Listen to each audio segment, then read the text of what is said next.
thì ở đây Pharaoh được ở đây bộ đi chim là mua quan ngân phụ này Abraham là ai chiên óc cướp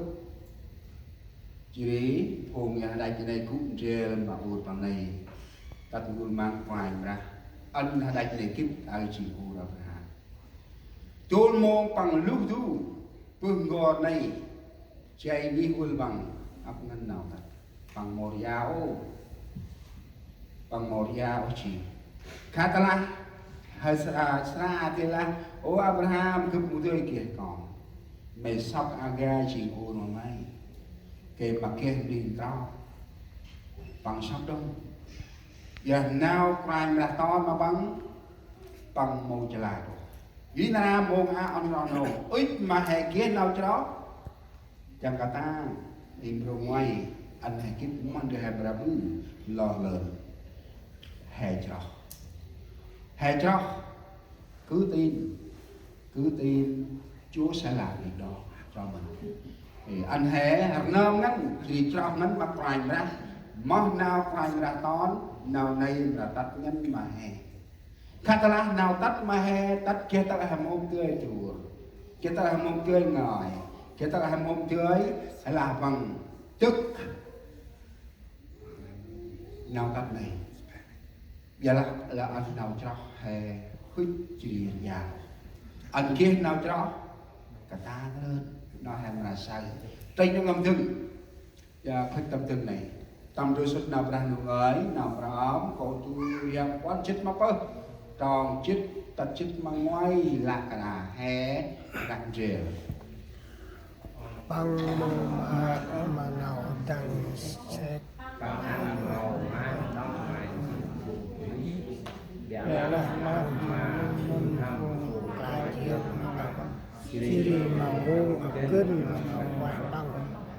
nè sai nào đó cô tôi làm quan chức mà có tròn chức tất chức mà ngoài bằng màu mát mà nào găng sẹo bằng ắt màu mát đông mà chưng thùng đi vì lá mát mà nuôi nằm phúng tại giếng mà bắn chỉ mà nào phùng cặp kinh nào quá mom hà vang nào bằng người làm còn anh ra mồm á cố tờ lá phùng tầm lắc tầm xe kia xe cả ta nhọn ngách lên quay lên xe này và là nào chăng xe nào ngách xe nào pra xe bằng át mồm át đông mà chưng phùng của ní thì bên mà chưng phùng ta han choát han mồ hắt mồ gây dần thì là đứng vững tức là bàn chân đứng vững mà Đức Chúa Trời không bao giờ vui lòng khi mà con người chúng ta tròn theo cái sự ý mình, tức là cái sự ý mình và cái quyền, tức là cái năng khiếu của mình. Quay ra một ma có chỉ còn đi hẹp nó mà nào khít minh hay nó nào lao hay nó nào chăng cả tàng hay nó còn chức mà ngoài quay ra là đấy vậy là má mà nuôi hâm phú quay dược mà quay ra chỉ đi ra hay sao ít mà nào cho hết chăng cả ta chỉ đi ra ấy là hẹp nó mà nào khít minh cái tờ văn hay nào nằm ai hẹp nó mà nè vừa hay là tương lai phút nào hay nè chăng cả ta hôm anh chăng cả ta hôm nào cho ra nằm vua hè sai nào hay cho tầm premier ngân nào cho tầm tộc thì nào cho tầm premier tầm tộc hay cú phù quay lại nè kia crime ra từ đi giờ kia crime ra từ đi chỉ là đông hay sai ngàn đông tầm tộc hay cú ta lấy kia crime jadi nara an hai kita ne nào cho he ít mặt giang kata nào kia nào phải ra ân được Abraham phải ra qual pang chin dul pol mà ấp này tul mo phải ra qual pang này pang chin này sau nhot nào cho cả he là ra đâu ta là he màu sâu mồi ốt nào trong nấp cái đi từ kia nhìn ra cao rồi một người kia tầm năm hai chị anh nhìn ra hai ấy nó hai được kia nào cho ta mà đức chiên năm 2018 ta mà dự án bắt đầu xây cất nhà thờ điều gì xảy ra năm 2018 hết đến năm 2019 Covid sẽ đến cho chúng ta nào chi tới của đấy chỉ đông mà mừ tâm phung cho hè branding bằng chúc cho tầm cái một kịch nào là nào là thứ chết mà bè nè chỉ đông mà mừ chi này phung cho hai tầm này nè khai nè mà hôm kia cả càng nhờ người không mà hôm tao tuần rìa tụi mình là tao đứng gì đi ra là kia nào tập trận này lúc nào nào cướp ma cái mình ma đâu thanh tộc cái gì cũng thanh tộc này thì kia nào một sao chúng ta ở đâu dù là trong nhà dù chúng ta nhóm chung ở đây nhưng anh em có sự cầu nguyện để hộ thánh Chúa không bị lui đi mà là tiến bước bởi vì đức tin anh em trong Chúa Giêsu Christ thì Ngài luôn luôn che chở và lắng nghe sự cầu nguyện anh nàyคิดนั่นเองนะผู้ให้ชี้งอยตลาดแห่ชี้งlà bằng hè chỉ cùng cho mặc rành ràngนั้นขาตลาดตูเรลขาตลาดตูเซนทีนี้อันนั้นรางดูเอาไปดึงยิงนี่รางบังรางราอัดกาเวลานุ่ยน้ำหนาวจับอันนี้ยิ่งนานอันนู้นเอาหนาวให้อันแห่เกี่ยหนาวจับตาขาตลาดแห่ที่หนาวนั้นอันแห่ไว้กลางนะhãy nhìn Chúa hay nam điไอ้กลางนำđi bằng đá kia Chúa hay ởกลางนำđi cùng cho hai tao cướp sao ấp ngân tầm lạc tầm ghê nghe sâu bal lươn thì là cướp mỗi cặp này trước cái Chúa hay là cái ura như thế ở grai làm gì nghi ra hay ấp cái nụ gì mà ra hay thành bằng đi grai làm gì ăn chạc ly hay tu lý đi phun rồi đi bằng chát vô chạc ly này thằng này cái hay này hành qua nghi ra hay lạc giác thật đi họ ai rít bay om đi từ cái đông lạc giác thế đấy hết cái đông lên ngồi cho nên là hành quá nghiêm ra hành lôi hành thì đỡ lì ra mặc ngoài là thì gần là chưa chỉ win play chạp vô in đam này chạp bằng hồng u ly mà chỉ trước cái ura in rô này chạp bằng mà bao mà bị nào ngoài làm thì sẽ là no cứ kích động về kia nào cho giờ mày một mặt ô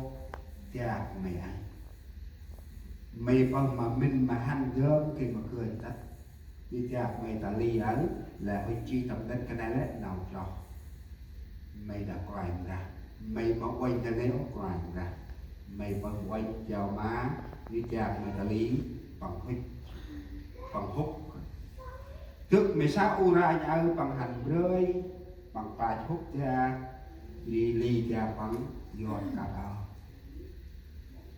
anh mày quanh chạc mày tầm đất anh mày quánh phải ra lời mày quánh nào kia phải trao và mà từng mày lò mày hút khi mó nào cho mày đặt ra cả ta đau năm ba không là quanh cùng chờ vào mà thì kiên đi chết đi nàng ai thù hay là ở hay thương lào thẳng nấc lào rút lào ro lào ốc mọc côi nàng ai tầm tham đi gì mà là tầm ba đi gì kiên đi một chết kiên đi ngoài nhớ kiên đi mồ là bằng màu quay kia đi bằng là mà tóc hè trong ban nó là đó là hạt quanh nào cũng nói đi nào chọc hè nhà trong đất hè nhô theo trong cái tròn đấy cái tròn hè hút trà trong đất hè quanh nào vui cho ma đi nào cho hè nhà